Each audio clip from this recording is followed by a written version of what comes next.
저는 마가복음 15장 33절부터 마지막 절까지는 말씀 읽겠습니다. 마가복음 15장 33절부터 마지막 절까지. 제6시가 되매 온 땅에 어둠이 임하여 제9시까지 계속하더니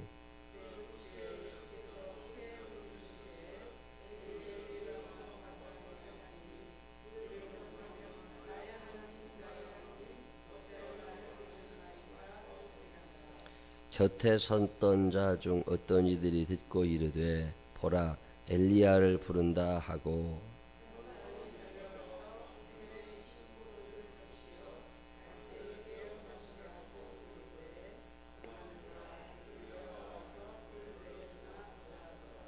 예수께서 큰 소리를 지르시고 숨지시니라.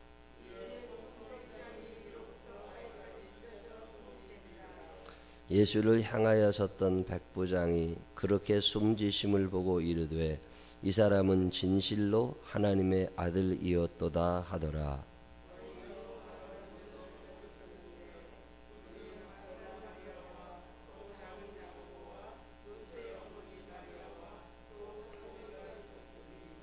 이들은 예수께서 갈릴리에 계실 때에 따르며 섬기던 자들이요 또 이외에 예수와 함께 예루살렘에 올라온 여자들도 많이 있었더라.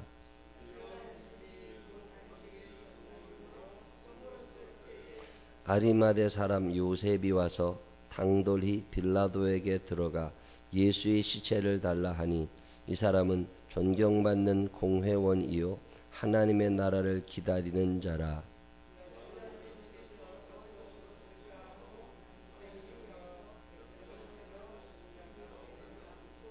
백부장에게 알아본 후에 요셉에게 시체를 내주는지라.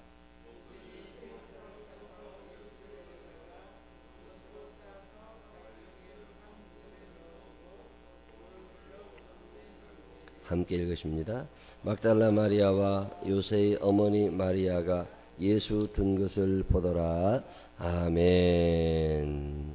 살아계신 하나님의 은혜가 우리 모두와 함께 하시기를 주님의 이름으로 축원합니다. 마가복음 띄엄띄엄 읽기는 했는데 15장까지 오늘 다 읽었는데 오늘 읽은 얘기도 계속 순한 부분이에요. 예수님이 이렇게 고난당하셨다 뭐 그런 얘기가 계속 나오고 있습니다. 제6시가 되매 읽기 시작하죠. 제6시가 되매 그러면 6시라는 게 우리나라는 시간이 밤 12시에 시작하잖아요. 자정. 그래서 1시, 2시, 3시, 4시, 5시, 6시 이렇게 시계가 돌아가는데 이스라엘 사람들은 자정 밤 12시에서 하루가 시작되는 게 아니라 새벽 6시에서 시작됩니다. 그래서 새벽 6시부터 1시, 2시, 3시, 4시, 5시, 6시 해야 되니까 제6시가 되매 그러면 몇 시예요? 6시부터 6시간이 지나간 거니까 12시. 우리나라로 말하면 정오쯤 햇빛이 아주 뜨거울 때 뭐 그때쯤 생각하시면 됩니다. 제6시가 되면 온 땅에 어둠이 임하여 자 그러면 정오 12시가 되면 어두워요 밝아요? 밝아요. 환하다고. 근데 그날 어두웠다 그 말이에요. 제6시가 되면 온 땅에 어둠이 임하여 제9시까지 계속하더니 이 9시는 몇 시예요? 오후 3시. 그러니까 12시부터 3시까지 그게 제일 밝은 시간인데 그 시간이 아주 깜깜해졌다 그 말이에요. 왜 깜깜해져요? 예수님이 돌아가시게 된 거죠. 예수님이 돌아가시니까 내가 곧 빛이다. 빛 되신 예수님께서 돌아가셨다. 그래 그거 이제 얘기하는 거예요. 하나님의 슬픔, 빛 만드시는 하나님이 슬프신 거죠. 그래서 그 빛을 잠깐 가리우셨다. 그런 얘기입니다. 그 말은 예수님의 돌아가심 자체가 어떻게 빌라도에 의해서 죽은 게 아니라 대제사장의 시기로 죽은 게 아니라 사람들의 그 무능력한 사람들의 무책임, 조롱, 뭐 이런 비난, 이런 속에서 돌아가신 게 아니라 이거 자체가 어떤 하나님의 섭리 안에 돌아가셨다. 이런 얘기를 지금 마가가 하고 싶은 거죠. 그래서 그 밝아야 될 시간이 어두워졌어. 만약에 죽는 게 하나님의 뜻이 아니면 안 돌아가시게 하셨겠지요. 하나님의 어떤 뜻이 거기에는 있었구나, 이런 생각을 하게 하는 구절이 이 33절입니다. 제6시가 되면 그 화나야 될 때 이렇게 3시간 동안이나 어두워지고, 그 어두워지고 나서 예수님께서 이제 오후 3시쯤에 돌아가시는데, 그때 제9시에 예수께서 크게 소리 지르시며 엘리 엘리 라마 사박다니 하시니, 이를 번역하면 나의 하나님 나의 하나님 어찌하여 나를 버리시나이까, 뭐 그런 얘기 하시고 예수님이 돌아가셨다, 뭐 이렇게. 그리고 나서 그 돌아가신 다음에 사람들이 와서 목말라서 그런가 보다, 그리고 뭐 이렇게 목마르지 말라고, 우리나라로 말하면 옛날 애기들 뭐 솜에다가 물 묻히고 설탕물 묻혀서 애들, 지금의 공갈젖꼭지가 있지만 옛날 공갈젖꼭지 없을 때 뭐 이렇게 물려서 주고.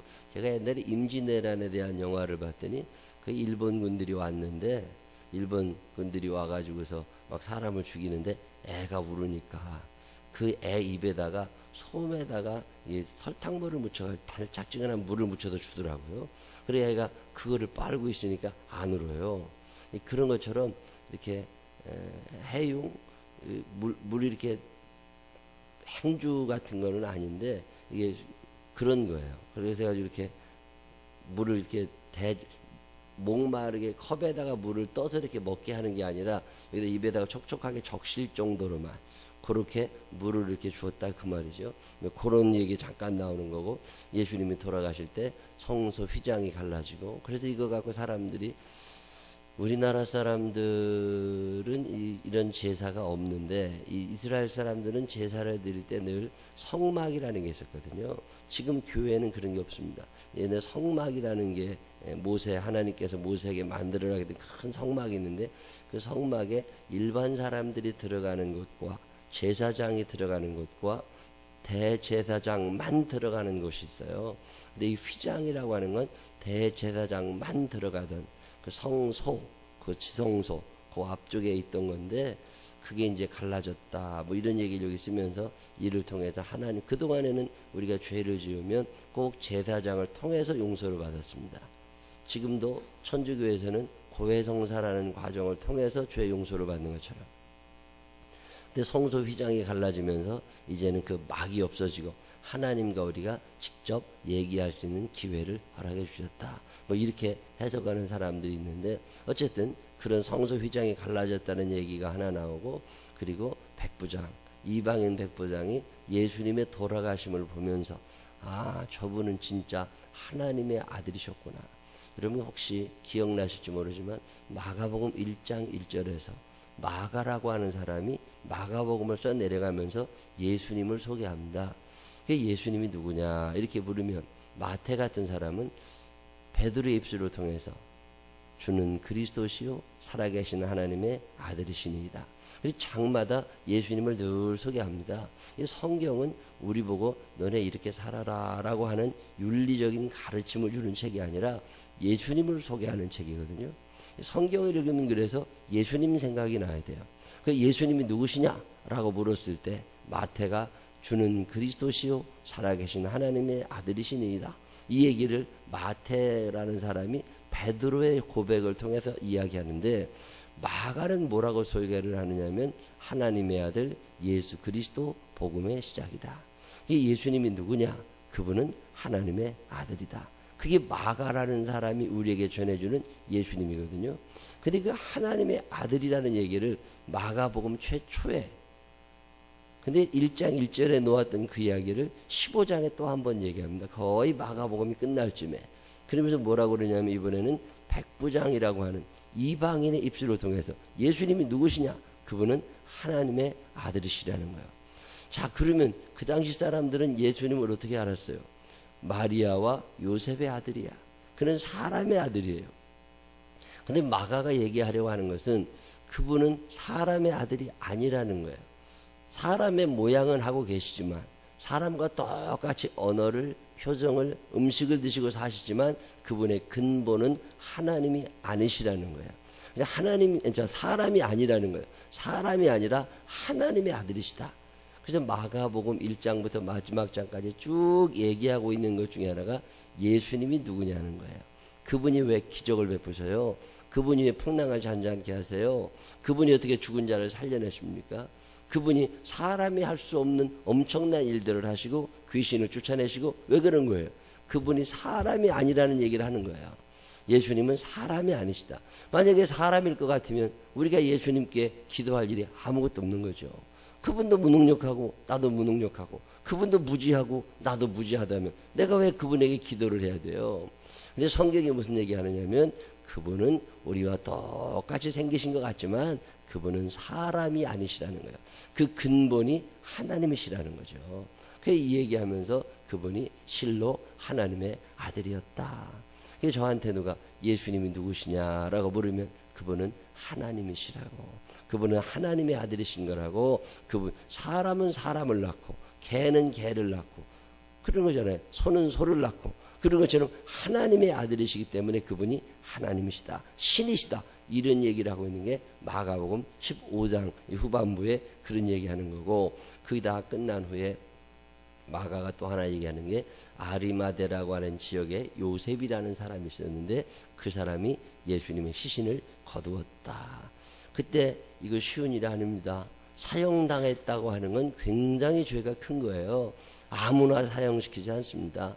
어마어마한 죄를 지었으니까 사형을 당한 건데 그 사형당한 사람의 시신을 내게 달라고 한다는 얘기는 그 장례를 치러준다고 하는 얘기는 같은 이 패거리 같은 일당이라는 거잖아요. 그러면 그것도 중죄로 다스려야 되는데 요셉이라는 사람이 용기를 내서 갑니다. 그리고 내가 그분의 장례를 치르겠다고. 그리고서 가서 그 시신을 가져다가 장례를 치른다는 얘기, 그리고 거기에 몇 명의 여인들이 보고 있었다는 얘기, 그런 게 오늘 우리가 읽은 마가복음 15장에 나오는 얘기예요. 오늘 여기에 보면 예수님의 음성 하나가 들립니다. 엘리 엘리 라마 사박다니. 아버지 아버지 어찌하여 나를 버리십니까? 원망스러운 소리 같기도 하고 한탄하는 소리 같기도 하고 억울한 감정이 가득 들어있는 것 같기도 하고 참 딱 들으면 참 감격스럽다 뭐 이런 생각은 별로 안 드는 단어 중에 하나가 이 하나님 아버지 어찌해서 나를 버리십니까? 이 얘기뿐이 아니죠. 예수님께서 십자가상에 달리셨을 때 마태복음, 마가복음, 누가복음, 요한복음을 다 읽어보면 7마디를 하십니다. 그래서 그것을 가상칠언이다 이렇게 어려운 말로 표현하기도 하는데 예수님이 십자가상에서 딱 7마디라고 돌아가셨어요. 그 7마디라고 하는 게 뭘까? 왜 하필 그 말을 하셨을까? 여러분이 돌아가시기 직전에 여러분이 뭐라고 얘기하고 죽으실 것 같아요? 어쩌면 이 7마디는 예수님께서 이 땅에 계시는 동안 가장 소중하게 생각하셨던 7단어가 아니었을까? 이런 생각을 어떤 사람이 하는 거죠. 저도 그런 생각합니다. 마지막 죽기 전에 7마디를 하시는데 그 7마디 하나하나의 단어들의 의미가 예수님 살아계실 때 제일 강조하셨던 단어들이라는 거죠. 그 중에 첫 번째 무슨 말씀을 하셔요? 아버지 저들을 용서해 주십시오. 저들이 무슨 일을 하는지를 알지 못하며 Father forgive them. 짧은 영어예요. 아버지 저 사람들을 용서해 주십시오. 그 예수님께서 이 땅에 계시는 동안 이게 아프시잖아요. 십자가상에서 얼마나 아프시겠어요. 머리에 가시관 쓰시고 찔리고 못 박히고 이게 참 많이 아픈데 그때 예수님께서 용서라는 단어를 생각해냈습니다. 예수 믿는 사람들과 예수 믿지 않는 사람들의 가장 큰 차이 중에 하나가 있다면 그것은 용서라는 거예요. 용서가 자연스러우냐 용서가 쉬우냐 그는 예수 믿는 사람이요. 왜 용서가 쉬워요? 내가 이미 용서받았거든. 저는 이 문제에 대해서는 참 자신 있다고 말할 만큼 그래 용서할 수 있어. 그가 나한테 무슨 짓을 해도 용서할 수 있어. 배반했어? 용서할 수 있어. 미워했어? 용서할 수 있어. 비난했어? 용서할 수 있어. 왜요? 나는 그런 비난을 받아도 괜찮은 사람이에요. 그게 적당한 사람이에요. 근데 예수님이 내 모든 죄를 용서해 주셨다. 이 용서받았다라고 하는 믿음이 있으면 남을 용서하는 게 쉽습니다. 제 경험으로는 그래요. 용서가 안 됩니다. 이게 화가 나고 말이죠. 이 분노가 치밀어 오르고 용서가 안 된다고. 그 막 서러움, 억울한 마음, 이 분노, 이거 막 화가 나죠. 용서가 안 됩니다. 그게 사람이에요. 근데 예수님이 나를 용서해 주셨어. 내가 얼마나 큰 죄인인 줄 알고 내가 지은 모든 죄에 대해서 예수님께서 두말하지 않으시고 다 용서해 주셨다고 하는 게 믿어지잖아요. 이 믿음이 생기면 미운 사람이 싹 사라집니다. 만약에 여러분의 인생 경험에 이 경험이 없다면 여러분 다시 생각해 보세요. 내가 천국은 갈 사람인가? 하나님이 내 죄를 용서해 주셨나?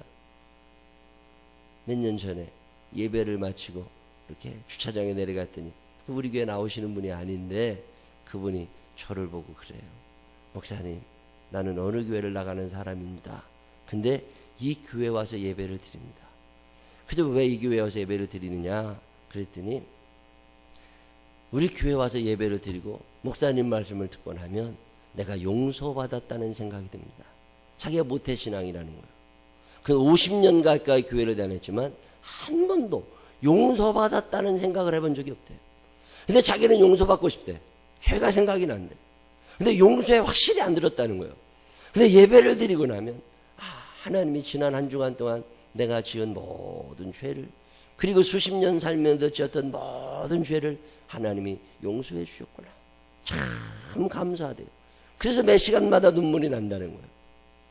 내가 참 은혜를 받았어요. 참 감사하다. 이런 분이 아직 있구나.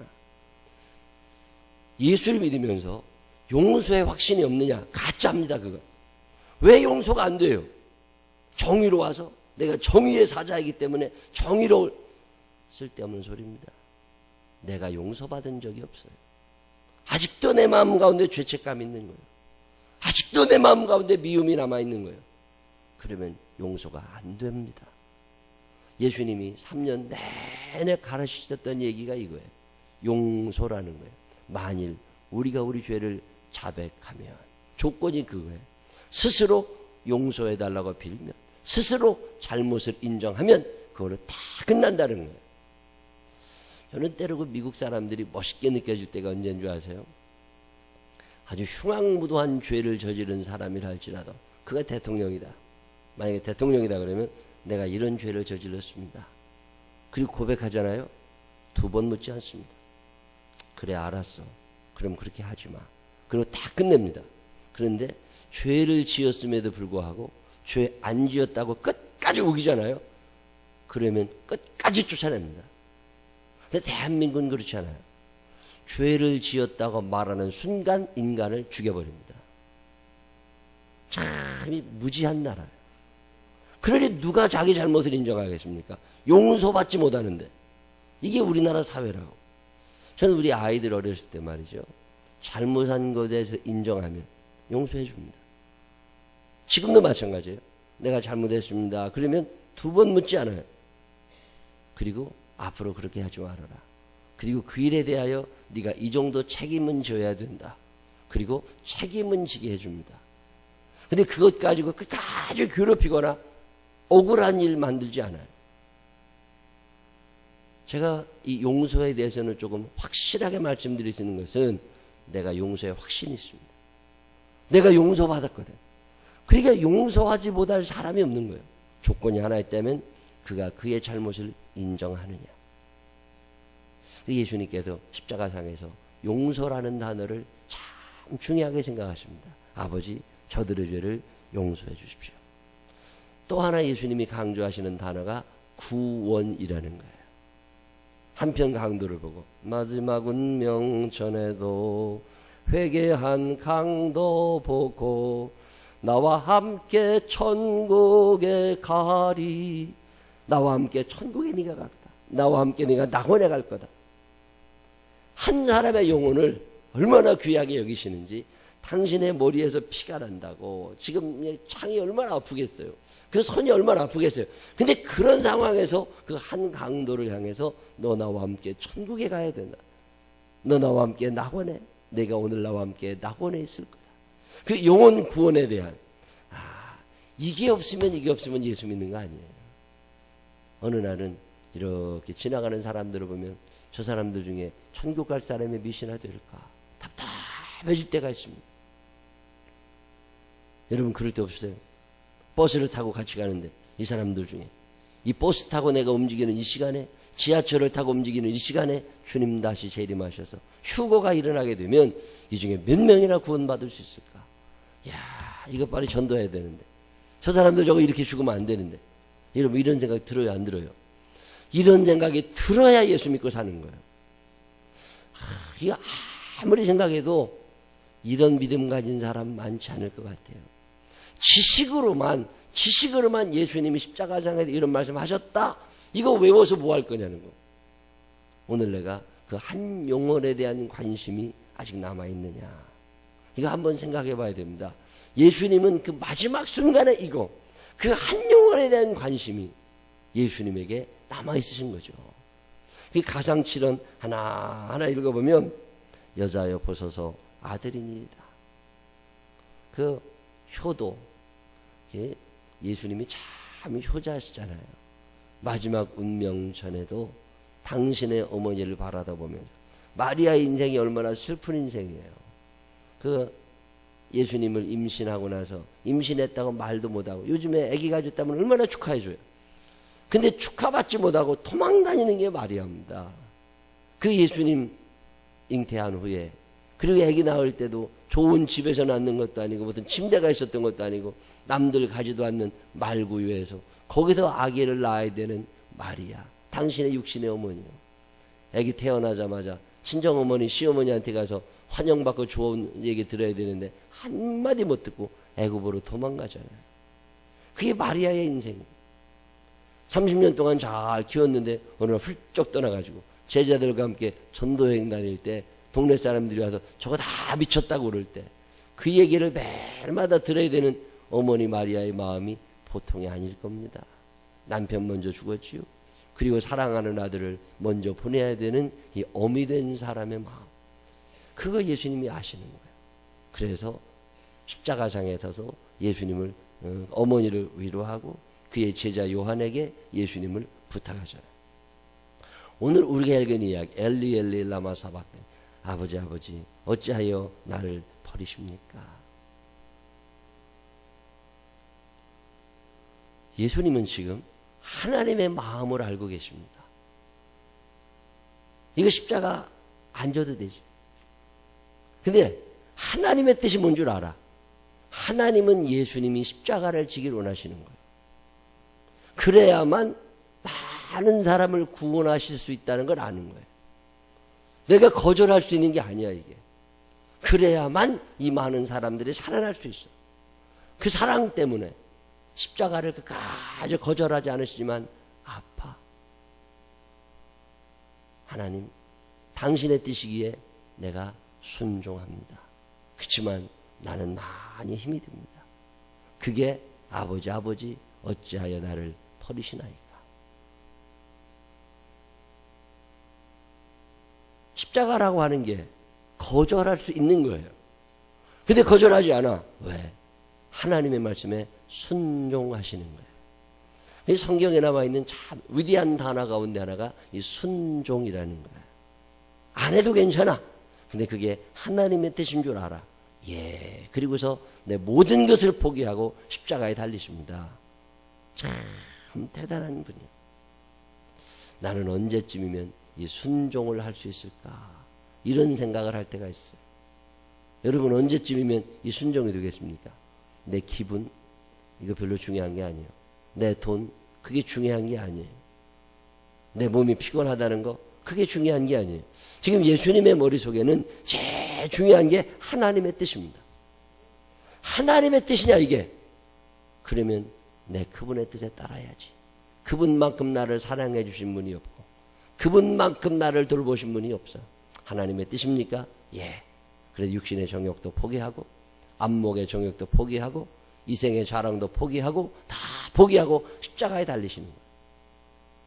그게 예수 믿는 거예요. 그게 우리가 신앙생활을 하면서 왜 순종이 안 되느냐? 하나님을 모르는 거예요. 그분이 어떤 분인 줄 알면 그분이 내게 해주신 은혜와 사랑을 알면 불순종이라는 게 가능한 게 아닙니다. 사람이 하나님의 은혜를 알면 순종하게 되어 있어요. 왜 불순종하죠? 그 은혜를 아직 모르는 거예요. 다시 표현하면 천국 가긴 틀린 거예요. 이 엘리 라마 사박다니라고 하는 예수님의 탄식, 당신은 십자가를 지고 싶지 않을 수도 있습니다. 그래서 겟세마네 동산에서 할 수 있거든 이 잔을 내게서 옮겨달라고. 그게 얼마나 아픈 건 줄 알아요. 그게 얼마나 힘든 것인 줄 아십니다. 그렇지만 내 뜻대로 마옵시고 아버지의 뜻대로 되기를 원합니다. 그리고 순종하십니다. 참 위대한 장면이에요. 저는 이거 읽을 때마다 참 마음이 뭉클해집니다. 나는 얼마큼 순종할 수 있나? 나는 어느 정도 하나님의 뜻에 따를 수 있나? 뭘 포기할 수 있어요? 예수님이 요구하시면 뭘 놓으실 수 있어요?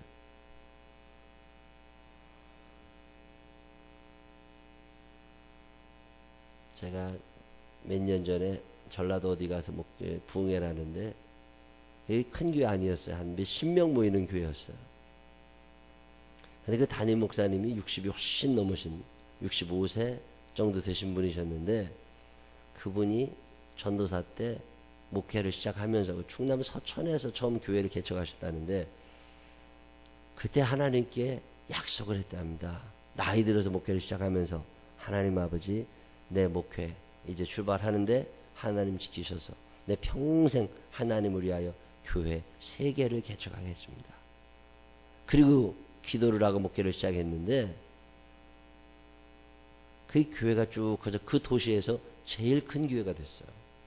첫 번째 서천에서 교회 개척했던 건 그것도 잘 됐고 두 번째 교회를 개척해가지고 했던 교회가 그 시에서 제일 큰 교회가 된 거예요. 뭐 이름이 제일 유명한 목사님이 되신 거죠.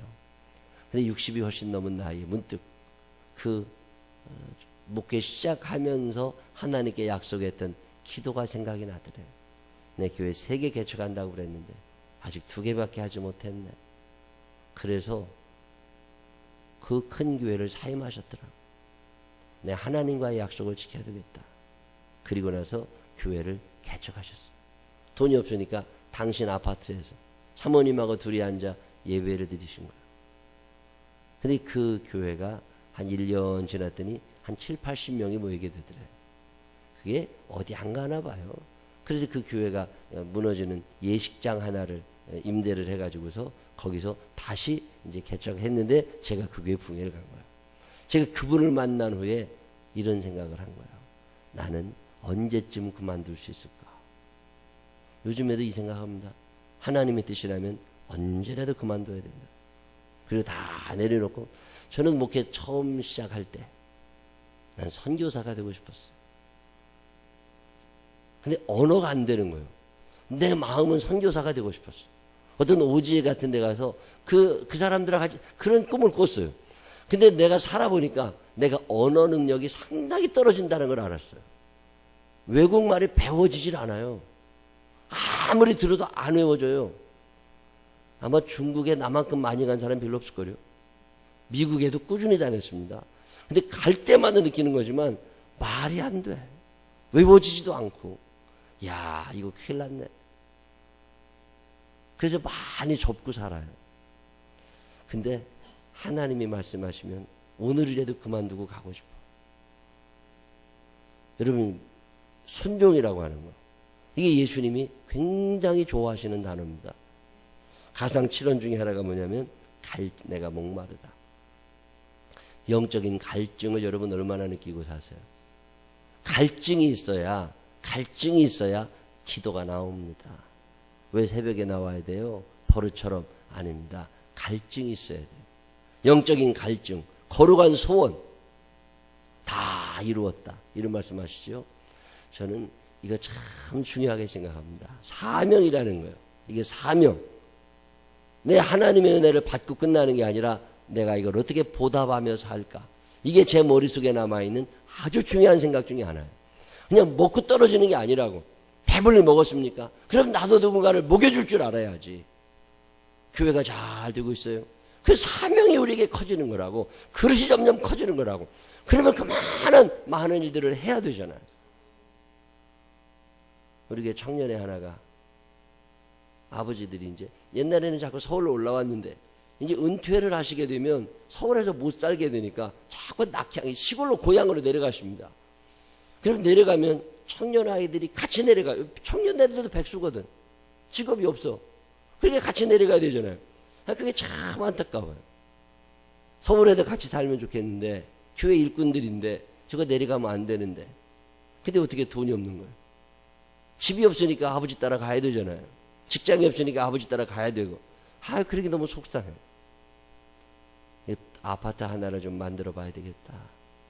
그래서 부모님 없이 서울에서 남아서 직장 생활해야 되는 사람들을 위해서 이거 무료로 아파트 전세를 주든지 월세를 해가지고 얘네들 살 수 있게 좀 해줘야 되겠다.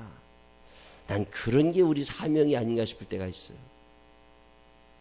집만 하나 동그라니 한 방 3개짜리 아파트 하나만 있어도 여자 청년애들 남자 청년애들 한 2채만 갖고 있어도 한 7, 8명 살게 해줄 수 있다고. 그럼 얘네들 신앙생활 잘 할 수 있잖아요. 속회 예배도 드릴 수 있고. 사명이 뭘까? 이 사명이 있는 사람은 게을러지지 않습니다. 왜 게을러요?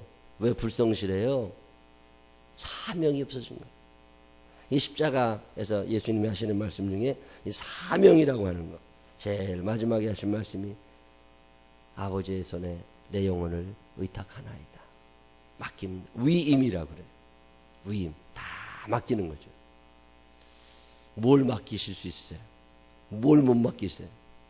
이 십자가 상의 7마디를 어느 날 가만히 생각해 보면 예수님이 그토록 소중히 여기셨던 단어들입니다. 구원이라는 거, 용서라고 하는 거, 사명, 위임이라는 거, 갈증이라고 하는 거, 한마디 한마디 생각해 보면 참 대단하신 분, 순종이라고 하는 거. 7마디를 우리가 다 할 수는 없지만 다만 한 가지라도 내 마음속에 남아있으면 그 단어를 붙잡고 십자가상에서 끝까지 강조하셨던 그 말씀을 마음에 새기고 그거 한번 살아낼 수 있는 우리 모두가 되시기를 주님의 이름으로 축원합니다. 기도하겠습니다. 하나님 아버지, 참 많이 부족합니다. 예수님 십자가상에서 아파하시면서 우리에게 가르쳐 주신 많은 이야기들이 있습니다. 다만 한 가지라도 내 마음속에 남아있게 하여 주시어서 그 말씀 붙잡고 승리하고 그 말씀 붙잡고 예수님처럼 살아갈 수 있는 우리들이 되게 하여 주시옵소서. 예수님 거룩하신 이름으로 기도드렸습니다. 아멘.